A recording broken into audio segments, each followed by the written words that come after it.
Welcome to our Anything Goes podcast, and this is part 2 of a discussion we're having with Dr. Josh Kruse, one of the pastors here on staff at Village Church. Just a reminder, we are keeping great distance from each other as we are recording this to make sure that we are not doing something we shouldn't be doing with health and all that sort of stuff with coronavirus going around. But really, it's coming back to that issue and the effect that that is having on us as a society and as individual human beings right now. We talked about certain things like fear and loss of control in the last one.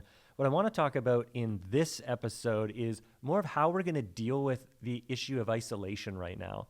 Before we jump into that, a quick question for you, though, around isolation. So imagine you were isolated on an island and you were stranded for, say, 1 year. You didn't know what the future held, if you'd ever be found or anything, but you had 1 year for sure you knew you were stuck on this island by yourself, no one else around. What is the cereal you would bring, the album you would bring to listen to, the book to read, and the movie to watch? Okay, cue me on these. Cereal. I pulled away from cereal, but Honey Bunches of Oats. Honey Bunches of Oats. Yeah. If I re-entered, yeah. All right. It's got a crunch. It's sweet. It's crunchy. Yeah, that's a good choice. A little bit of health in there. You can eat it too if you don't have milk, but you can just snack on it. True. So it's probably a good choice. Thank you. Yeah, that's good. Okay, book. Bible. Okay, non-Bible. Okay. Jesus. What would I bring? I'd probably go fiction. Randy Alcorn, a long time ago I read, it's a series, but he's got like Dominion and Deadline and all that. And it's a nice balance of like, there's a bit of theology in there. It's a story that you get pulled into, and it's like humor, comedy in there as well. So I think it was Deception actually is the name of it. So cool. Probably reread album, that. Music. Yeah, probably a worship. Not trying to do Sunday school here. But yeah, probably maybe like a Hillsong worship album. Okay. Compilation would be ideal. But Okay, movie. So my favorite movie of all time is Dumb and Dumber. So yeah, I can't redeem that one. Except for, man, if I'm going to be on an island. Could you watch Dumb and Dumber every night alone on an island? Oh, man. I try to space it out, even since my first so watching you have a schedule. of it. Yes, because it becomes a little less funny over time. But yeah, that's one of those, especially if I'm on an island for a year, I'm going to need some humor in there. And it's just so stupid. It's funny. So love that and all the little one-liners and everything. That's funny. Okay, so you said Honey Bunches of Oats, some sort of worship compilation album. What was the book you said again? I think it's Deception by Randy Alcorn. Okay, Deception. And then Dumb and Dumber. I'm trying to think of what it would be for. What would it be for me? Probably like Lucky Charms as a cereal, because then I can feel like I have candy if I want to just eat the marshmallows for a while, like at night. Ooh, the but then I versatility. could like have just the healthy part. Well, it's not really healthy, but you know what I'm saying. Album, I don't know. That's a really hard one. Like, oh man, I don't even know what I would say. Book, maybe something like super depressing, like Camus or something. Like, so I could always feel like it could be way worse. You know, I could be reading this and be like, man, I'm glad I'm not enduring what's in this book right now. Movie, I don't know. Maybe What like kind of movies do you watch? Casablanca or something, where it's just like so good and it gives you a little bit of hope, you know, in humanity, and you can kind of escape, and it's just brilliantly done. I don't know. So you got this is going to take me down, but then I can see that it's not so bad. And then you've got the lift me up. I've covered all the bases so I can feel true human experience while I'm stranded on the island, every piece of it. Okay, so that's, kidding aside, isolation is actually a big issue right now. This is maybe like one of the bigger things, is people feeling like I'm going nuts because I didn't realize how much I rely on not being confined. And we were even talking about this, joking before we started rolling, that this kind of like isolation is a criminal punishment when you're in jail. So if you're like a murderer in jail and then you do something bad in jail, they make you do this. Yes. But now we're saying as a society, this is good for everyone if we all do this in order, because of the pandemic of coronavirus, but it's not. It's actually really bad, and it can be really hurtful and harmful to us as human beings. So tell us, with isolation, what goes into all of that? Like, what is the psychology behind what isolation makes us feel so that we can maybe identify it and understand how to deal with it? Mm-hmm. No, I'm with you. This is so real. We have to comply with it. And it's like painful. And even it can be physically painful being like significant social deprivation in there too, because it's wired into us. Like, we are deeply relational beings. I mean, it totally points back to God wants us to have a deep, intimate relationship with him. So it's like within our fabric, shows up down on the cell level, even in terms of stress hormones and actually bonding hormones too. So oxytocin's case in point, where it's actually a hormone within us that when we make physical contact, breastfeeding, sex, or even orgasm, there can be oxytocin release, physical contact, reaching out. It's a way to actually bring a soothing within our body to then fight cortisol, which is a stress hormone level. So even down to that great of a depth within our physiology, we then need these things. We need other people. It's interesting, a lot of the research even looking at like going back orphanages, where it's like, oh, your base level stuff for Maslow's hierarchy of needs, where you've got food, shelter, warmth, you're good, right? We're then solid. But no, there's actually a basic fundamental need for human connection and contact, to where they've found, and the terms have changed over time, but psychosocial dwarfism, or even failure to thrive, where there's very limited contact, where let's say these orphanages where they had the food, the shelter, the warmth, but they didn't have that emotional connection and contact, that bonding. The kids would get sick that much quicker. They wouldn't grow. This is the psychosocial dwarfism piece of it. They wouldn't grow to be the same height as what would be expected for them. Like, physical changes happening in them because of a lack of that social interpersonal connection. Like, that is powerful if you really think about it. That is a basic fundamental need then within us as well. And so, we can fight off sickness. That's the catch-22 of all of this. It's the more stressed we are, and the less physical contact we have, or more isolated, the risk is, and not completely, our immune system's not functioning to the greatest extent. However, and I'll throw this in right here, that we can actually build our immune functioning back up socially, and it doesn't have to be through physical contact. That's just the best form of it. Like in a safe relationship, when somebody reaches out, whether it's hand holding, hugging, just even that proximity piece, that's the most powerful release of oxytocin, skin to skin contact. However, there are gradations of that where even like right now, there's an aspect, because you are a safe person, that there's some oxytocin. It's a real bonding. Even though we have two tables in between us, I feel close right now. But there's actually a soothing that happens then within us. And we're obeying the social distancing criteria then for today. And so we can actually find some of that even in the absence of it. But to come full circle, the further the distance from physical contact, direct physical contact with someone, the greater the kind of depreciation, so to speak, of oxytocin levels in us, of bonding levels, of connection levels within us, to where, it can get really difficult. One other experiment that I think highlights this too. So they did this, we can tolerate stress, we can tolerate difficulties, knowing somebody's in it with us. Once again, the best is if they physically can be with us, but if not, just even we internalize people and having them within proximity to us, to where they gave the same shock to 3 different groups, and they would rate their pain. First group, they had nobody with them, and they rated their pain. Next group had just somebody from the experiment with them show up and sit within proximity to them, and they would rate their pain. Third group had somebody, a loving person in their life. Exact same shock levels. The levels of pain were significantly different group by group. The most pain was reported by the first group. They had nobody. They were fully isolated in that experience. It was hardest, most difficult to then endure and go through. The next group had just another human. Like, you've got a heartbeat, you can breathe, and you're not dangerous. Okay, I'm actually feeling more calm, less pain as a result. And the most powerful, same shock right across, was for those who had a loved one that was then there for them in this. That is the power of what we can actually provide to people on both ends. Isolation apart from any contact from people, even just talk, text, email, FaceTime, whatever it is. Man, that pain is great. The fear can be great.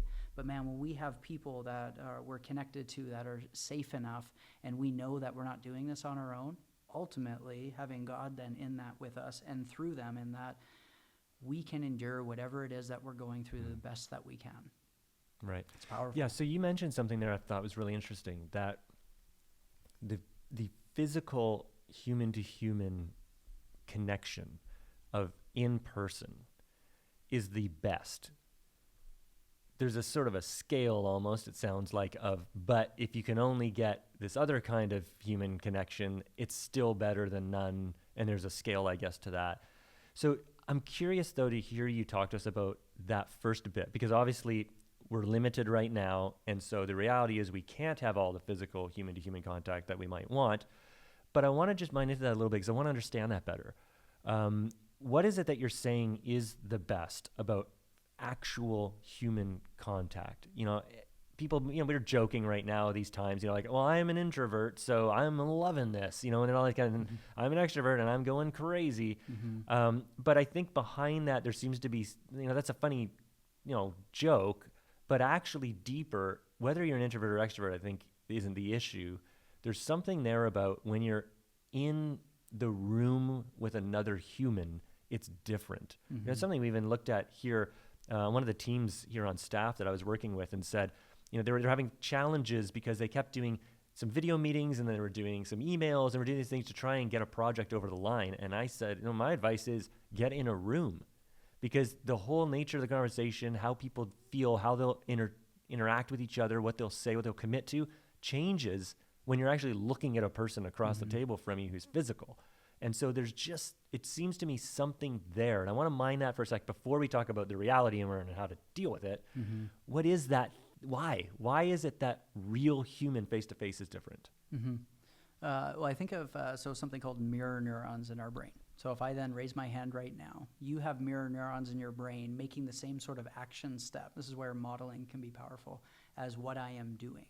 How is that firing? How are we connecting in that way? Because I'm here with you. Like, you can see me, I can see you. Even so, your head's nodding. Whatever's happening, I'm taking that in. It is imprinting. It is showing up on my brain. A lot of it's just our wiring. Like, that's in us. It's adaptive. How do kids, so then your kids watching your actions or your facial expressions as you, oh, wow, that's so good, or surprise, or even sadness, and we then are adapting within that. If you just, so let's go phone call. I mean, we're still picking up on intonation and tone, and even so this counseling age that we're in right now, or age probably too grand, but pocket of time we're in, there's a difference between in-person relative to now we're doing everything through online or video conferencing relative to then phone stuff. And so I was even talking with my counselors about that, where we're going to be quite limited for the people that don't have the ability to do a video conference. It's more supportive. We're going to hear, we're going to listen, we're going to create that space, understand, pray for those who have consented or want that to be part of their counseling.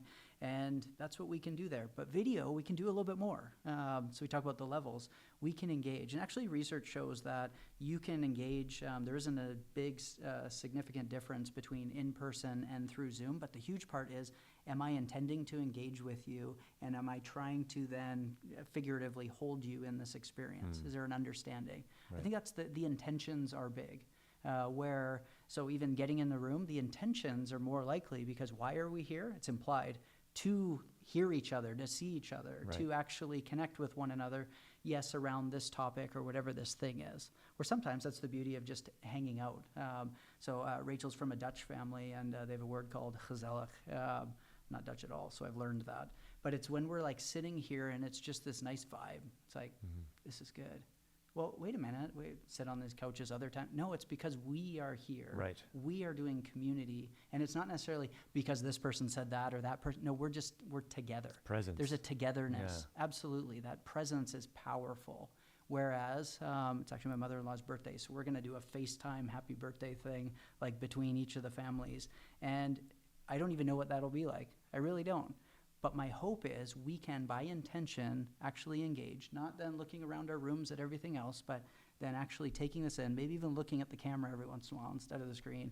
And we can get a little bit closer to some of that connection piece that is missing. We'd rather all be together to celebrate. Right. That's not the time that we're in. We're in a different reality. So can we make the most to actually lean in and, I'm wanting to be here with you. You matter. I want to be here for you as well. Right. So this is why I think this might be really important, is because at some point, I mean, God willing, and we all hope, we won't be in this current reality for the rest of all of our lives. And so we'll go back to something else. And what I find really fascinating is, just as a technological society, we've actually come to a point where we have replaced physical relationships with digital relationships all over the place. And so we've seen, just through stats and clinical research, the levels of loneliness and all of these things increase because we've made that trade. What's interesting listening to you talk, though, is you're kind of saying there is a way to perhaps mitigate some of that. In a moment now where we have to be digital, that's crucial. But even going forward after this moment, we're in this digital world. And so how could we, in your words, how could we be better at navigating a digital world now, yes, with some practical tips, but then to carry that on into the rest of our lives? Because, we sort of think that someone liking our Instagram post is actually a human being telling us they like us, when it isn't. And so we trick ourselves into thinking that, but it's empty. And so we end up replacing real stuff with fake stuff and digital stuff. So can you speak to that a bit? What are some of those things we can do now to navigate this isolation well, since we have to digitally, but then going forward so that we can be different in the digital age than maybe people who aren't listening to this, or people who aren't in the church and that kind of thing. So what do you think? Yeah, I think, so then and that's my hope, my prayer, my anticipation, we come out of this, and in some ways return. I hope that we don't return. And that's the beauty of going through something, that it impacts us, it shapes us, the awareness, the pieces that we had in place. The puzzle looks different now, and what are we going to put back? And so I hope it is this, that many of the positives, that we're actually able to reach people in new ways, through technology, engage with people in new ways. So here at Village, we're doing then online services, as many other churches are. That was our intention going forward. We're in it. We're doing it. The time is now. And so how do we keep that going? Because that was our plan anyways, to have that going. How do we do that really well? And I think this is part of the beauty of, you discover in the extreme states. That's where you understand things to a smaller extent, even more so. Part of my training, they said, well, why don't you work with people who have serious and significant, severe, persistent mental illness? Engage with them, work with them, because then you see things in their more extreme forms, so then you can recognize them in their better form and work more effectively. Right. So we're in, and not to be dramatic, but relatively speaking, more extreme forms. So we then move into social isolation. We start to discover our need or our dependence. As you were talking about introvert, extrovert earlier, like Myers-Briggs, I'm technically an introvert, but I'm not that far from that middle line. I'm discovering, really, I'm not as introverted as I thought. I need just a little bit of quick fuel, refuel on my own, and then I'm back. Okay, where are people? Let's engage. And then it'll drain me more so, because I'm not a full extrovert in that as well. But I'm discovering about myself. You start discovering about other people. It's hilarious. My neighbor was in the middle of the cul-de-sac, just hoping somebody would come out, not too close. He's like, yeah, I'll do the social distancing, but can anybody want to hang out? So extroverted in that too. But he'll probably discover more pieces of himself. So how do we then actually engage? So tonight we're going to do the birthday on FaceTime or Zoom or whatever it is.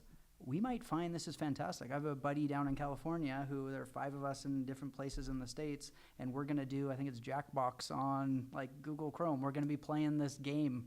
It might flop. It might not work, but it might actually work quite well. And that door is open, and the borders of, literal borders of countries, provinces, states, all of a sudden are no different. I'm now just as far from my family in, say, New Westminster, another city in British Columbia, as I am from my buddy down in LA, California. I can, hey, 8 o'clock, what are you doing? We can actually connect in this way. Or what was it, with some friends, we were talking about wine at 9 or something. Hey, on the weekend, maybe we'll set up at 9 o'clock. We'll sit down. Right. You can open a bottle of wine. We will too. And then we'll just actually engage over social media in some way and discover this works. Here we go. So then hopefully we take that beyond, and we can be even more intentional in how we're engaging with people, because we're actually experientially not wondering, we're finding out, no, we make the most of it. We adapt. It's like we were talking about grieving. We're moving into reality and adjusting expectations, and we can actually make the most of this here. But I think the big piece to make it work is that intentionality. The risk is flippancy in the absence of the other person. Right. If you're then not here, I love you, Jer. I'm not texting you. I'm not calling you. You're here. I'm engaging with you. Why? Because we're in physical proximity to each other. So I'm devoting energy and focus. You're doing the same thing. The risk is tech only. Then I might, I'll get back to that text or this. It's a lot more flippant. It is powerful when somebody actually tunes in and engages. There's a cool YouTube video where they sit for 4 minutes just looking into each other's eyes. Couples who are, I think it's like their third date.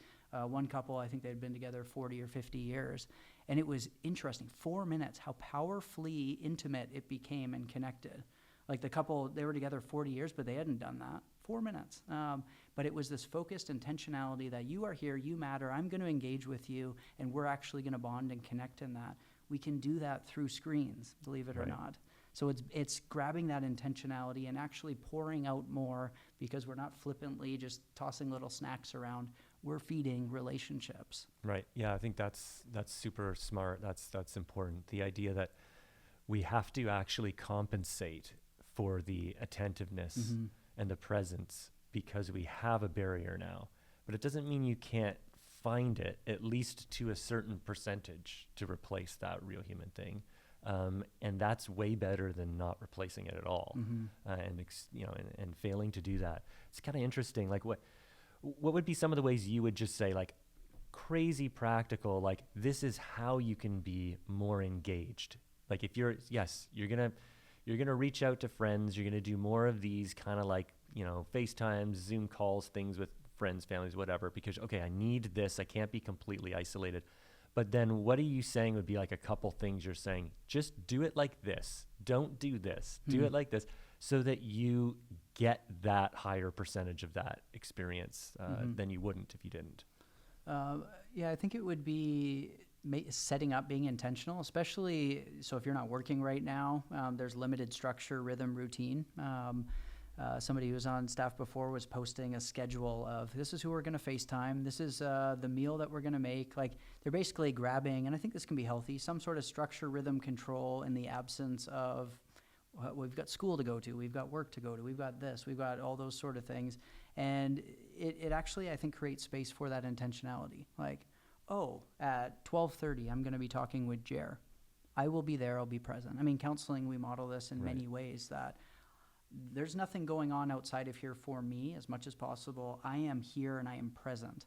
And so instead of little snacks, I'm giving you a meal right now. And yes, I'm not going to be going with you outside of this. So what can we do? And this also goes with what we can't. Don't be flippant. Don't just, somebody texted, somebody called, here's a message, I'll just throw it out there. Yeah, you're going to need to do some of that, but make sure, especially for the people that are more in your core, within your community, set up devoted time. And it doesn't have to be, like I was talking about, 4 minutes, and I realize you can't sit across, and sometimes that's weird to then gaze into somebody's eyes. It doesn't take a significant amount of time to then have, I am 100% here with you. How are you? Right. Because it gets to our fundamental things. Do I matter to you? If I reach for you, you're going to be there for me. That shows up in marriage, any relationship. You are then screaming out yes and yes. Like, I am here, I am with you. And that might even be a 15-minute, very focused call. And you don't have to make it weird. Meet your relationship where it is and just be as present as you can be. And then maybe you take it a little bit deeper. Or maybe you're just laughing together. It doesn't have to be everything serious all the time. I get it. I like serious conversations, but I also like just laughing and being dumb with someone. But I'm just being dumb with them in that moment, and they are then there with me. There you go. I just got got a meal. Right. So is that something that maybe really practically we could say, kind of like we talked about in our first part chat, where it's like that muscle, and you gotta kind of develop it and create that muscle memory around this feeling. And it's like, maybe it's when you're on a call, when you're on a FaceTime or whatever, silence your notifications or something, right? It's like, it's easy to have your laptop up or whatever. You're on a video chat with someone, your friend or family or something, but you're still seeing the text come in, you're still seeing an email come in or whatever, and you're kind of listening to them, and then you're sort of side-eyeing your screen, typing because they can't see your fingers, and it's like, if you sit down with a person face to face and you act like that the whole time, that's a horrible interaction. And so just, you have to, what you're saying is be super intentional about that. And then maybe you just have to practice that. Like, turn off those other notifications, make your video full screen so you don't see anything else. And there's nothing else going on around you in the room. And you just force yourself to devote, I am freeing myself from the rest of the world to focus on this person right now, or these people. And then you'll feel different. It sounds like what you're saying. You'll feel different because it'll feel like a real interaction, which seems, what we all need right now. And it goes both ways. That's the thing. So we're gifting somebody else with that. And that's, I mean, if you even look at what does it mean to love somebody, it's you matter in this world. I'm here with you and for you. And just creating this space, it's actually a way for us to, I mean, there's a bonding that happens, a connection that happens. And it isn't just a pouring out. Like, if there's any connection or bond, two things have to come together for that to happen. It actually can nourish us. Yeah, I realize it's different if the other person's, let's say it's you're at an 8, you're at a 9, and I'm at a 3. Yeah, I'm going to be pouring out more than you're pouring back. But that's part of the relationship piece. And then can we make sure that we have relationships that can do some pouring back? Sometimes we need to take a step back and do some of our own, okay, what do I need to do to refuel right now? But how can I be as here, as present, as engaged for your sake, but then also it's for mine too, because I get to benefit from any contact that's made. I'm going to get super theological here just for our listeners. Of course. Because I think it's interesting, and I get to just talk about whatever I want. So what's fascinating to me is when you understand even the theology around what it means that God knows everything, it actually kind of warps with your brain on this question, because I think we think that God operates in relationship with us the way that other people do, where what we're used to is people give us some amount of attention, maybe when we get their attention. Even then, they're probably a little distracted at times, but we have to get them in and out of attention. For God to actually be theologically all-knowing, he is 100% attentive to everything at the same time. Crazy. That's the weird mind melding, like, theological thing about God, is we view him through our lens of how we understand things as human beings. That's not him. He's a transcendent being who, the Bible says is completely all-knowing, which means he's not accessing information, accessing attention, he's completely fully in all the time. So that means for you and me, he actually lives and exists in a mode of complete attentiveness to you and me all the time, which is crazy to think about. And I think if we understand this, some of this deep theology of what we believe and what the Bible teaches us about God, man, just think about that in your life, even right now and everything we're going through. The idea of, wait, no, the God that I am trusting in this isn't someone who types away on email during a FaceTime. He knows, and he's fully there with me all the time. And so I can go to prayer, and when I go to prayer with him, it's not like, it's not like your Zoom meeting where you log in and you wait for him to show up. It's like, no, he's always logged in to you all the time. You're just choosing to access him. You could be accessing him all the time if you chose to. And that relationship is already, always there. And just that idea that he then chooses to, back to the point of the human touch, he chooses to become human in that because he understands our wiring for that human connection. So he actually descends and condescends himself into a human being so that we can experience that. Like, it's insane, this whole thing. And how so much of it is pertinent to what everyone is going through right now. The hope, that idea of just who God actually is, that sometimes these moments maybe help us to see some of that theology differently and practically in our life. And I would hope people hear that and understand that again, like we did the last episode, it's melding that here are practices and practical things, but also here's the spiritual and the theological side of this that actually reframes and reorients your perspective. And you combine that with good practice and maybe there's a road here to being able to deal with and endure this stuff well. I think that's probably my biggest hope, that in the not returning to what we were before. Like I was saying, I'm praying more. I'm praying with my wife more. I'm more intentional in the Word. I'm trying to tune in to what it is that God's saying in ways that I haven't before. And I think this parallels with the isolation piece, that you can be isolated, you can be alone, but not lonely. There's a big distinction then there. And so it is during these times, especially in those times of isolation, that we can, the Bible talks about that still small voice then of God, that in the absence of all the information, all of this, if we choose to disconnect from it, because that's the thing, we'll take our phones into isolation and all that, but if we can be intentional of sitting down with God and actually like recognizing, like I don't even have words to describe how crazy that is, that he is always accessible, he's always responsive, he's always engaged, like he's just right there. That's, man, if I can get a pocket of engagement with my wife, with my kids, with somebody else, that's wonderful. Always there, always present, and so loving, so mighty, so powerful. And then the beauty of the Holy Spirit, so you're then saying he then came down in flesh to then make contact with people here on earth, and not just that, died on the cross, came back to life by the power of the Holy Spirit, and then gifting us with the Holy Spirit, that if we then believe in him, it says that we'll be saved, and then he comes to live within us. Right. So I could be in the smallest, darkest corner on that island with my honey bunches of oats, reading my wonderful book, watching my movie.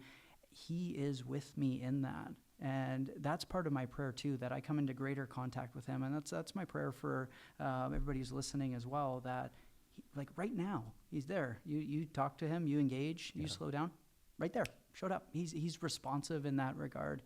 And recognizing he's our anchor, he's got all things, and he wants to so deeply connect with us.